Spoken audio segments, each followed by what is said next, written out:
दोस्तों, आज के इस वीडियो में हम बात करने वाले हैं एक इम्पॉर्टेंट टॉपिक के बारे में जो सभी के मन में रहती है, चाहे वो कोई वर्किंग पीपल हो या स्टूडेंट हो। ये वीडियो सभी के लिए इम्पॉर्टेंट है। हम सब इस चीज़ को फेस करते हैं कि अपने दिमाग के कंसंट्रेशन पावर को हम कैसे बढ़ाएं। वो कौन कौन सी चीज़ें हैं जिसे करने से हमारा दिमाग डिस्ट्रैक्ट नहीं होगा। तो आज इस वीडियो में मैं आपको 5 ऐसे पॉइंट्स बताऊंगी जिसे अगर आप सही तरीके से अपनी लाइफ में अप्लाई करोगे तो आपको इसके पॉजिटिव इफ़ेक्ट्स देखने को ज़रूर मिलेंगे। तो चलिए बात करते हैं उन पॉइंट्स के बारे में कि वो कौन कौन से पॉइंट्स हैं। पहला पॉइंट है अवॉइड मल्टीटास्किंग। फ्रेंड्स, अगर आप किसी भी चीज़ पर फोकस करना चाहते हैं पर कर नहीं पाते, चाहे वो पढ़ाई हो या कुछ और, तो सबसे पहले मल्टीटास्किंग को बंद करिए, क्योंकि मल्टीटास्किंग और फोकस दोनों ही एक दूसरे के अगेंस्ट काम करते हैं। अगर इन दोनों में से कोई एक बढ़ेगा तो दूसरा ऑटोमेटिकली कम हो जाएगा। तो यह हमारे ऊपर डिपेंड करता है कि हम क्या करना चाहते हैं। अक्सर लोग 2 काम को एक साथ लेकर चलना चाहते हैं टाइम सेविंग के लिए, बट इसकी वजह से अक्सर वो भटक जाते हैं।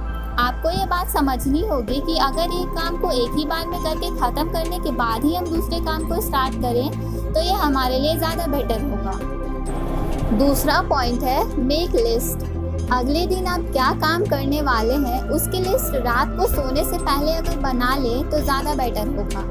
ये बहुत ही इम्पॉर्टेंट रोल प्ले करता है हमारी किसी भी चीज़ पर कंसंट्रेट करने के लिए। इस आदत से आपको अपने लाइफ में बहुत से चेंजेस देखने को मिलेंगे, क्योंकि यदि आप पहले से ही किसी काम को करने का डिसाइड कर लेते हैं तो वो आपके दिमाग में बैठ जाएगा और आप एक पूरी प्लानिंग कर सकते हैं कि आपको कौन से काम को कब करना है और कितने समय में वो काम को ख़त्म करना होगा।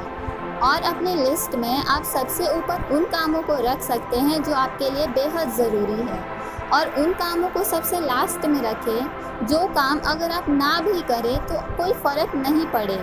आपकी प्रायोरिटी लिस्ट आपको ही डिसाइड करनी है। हमारा तीसरा पॉइंट है make pictures on your mind. मन में तस्वीर का चित्रण करें। हम सभी को ये बात पता है कि हम कोई भी मूवी देखते हैं तो वो हमें हमेशा के लिए याद रह जाती है, चाहे हमने उसे एक बार ही क्यों ना देखा हो। आपने कभी ये सोचा है कि ऐसा क्यों होता है? हमारा दिमाग एक बार देखी हुई चीज़ को याद कर लेता है, पर पढ़ाई में हम चाहे कितनी बार भी एक ही चीज़ को क्यों ना याद कर लें, पर वो हमें याद ही नहीं रहता। ऐसा क्यों?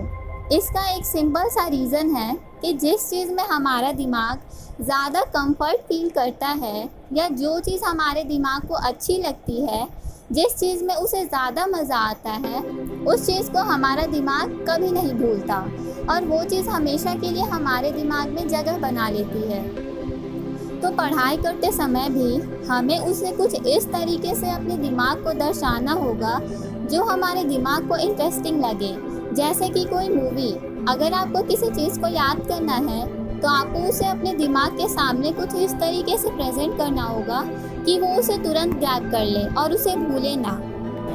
हमारा चौथा और इम्पॉर्टेंट पॉइंट है बीट द क्लॉक। इस एक्सरसाइज को करने से आप खुद को सचेत रख सकते हैं, जो आपके ध्यान को एकाग्र करने की शक्ति को बढ़ाता है। अगर आप पढ़ रहे हैं या कोई भी काम कर रहे हैं तो यह एक्सरसाइज आपके लिए फ़ायदेमंद है। एक अलार्म क्लॉक लीजिए, उसमें 30 से 40 मिनट या आपके हिसाब से कोई भी टाइम सेट कर लीजिए और आप जो भी काम कर रहे हो उस पर पूरा फोकस करने का प्रयास करें। कोशिश करिए कि जितना टाइम आपने सेट किया है आपका काम उतने टाइम में ही ख़त्म हो जाए। इस एक्सरसाइज में आपके दिमाग में एक टाइम सेट रहेगा जिससे आपको उस काम को समय खत्म होने से पहले करने की प्रेरणा मिलेगी। इसके थ्रू न केवल आप सचेत रहोगे बल्कि अपने काम पर भी ध्यान लगाए रखेंगे और इससे आप टाइम मैनेजमेंट भी सुधार सकते हैं। हमारा 5वां पॉइंट है मेडिटेशन। मेडिटेशन भी एक महत्वपूर्ण भूमिका निभाती है कंसंट्रेशन को इंक्रीज करने में। कंसंट्रेशन बढ़ाने के लिए मेडिटेशन को एक उत्तम तकनीक के तौर पर प्राचीन समय से ही देखा जाता है। इसे करने के अनेकों फ़ायदे हैं, जैसे आपका मन एकाग्र रहेगा, आप सही तरीके से सोच समझ सकते हैं और आप अपने काम को पूरा ध्यान लगाकर कर सकते हैं। तो दोस्तों, उम्मीद करती हूँ कि आपको यह वीडियो पसंद आई होगी। हमारे आने वाले वीडियोस को सबसे पहले देखने के लिए चैनल को सब्सक्राइब कर लें और साथ ही नोटिफिकेशन को भी ऑन कर लें। Thank you.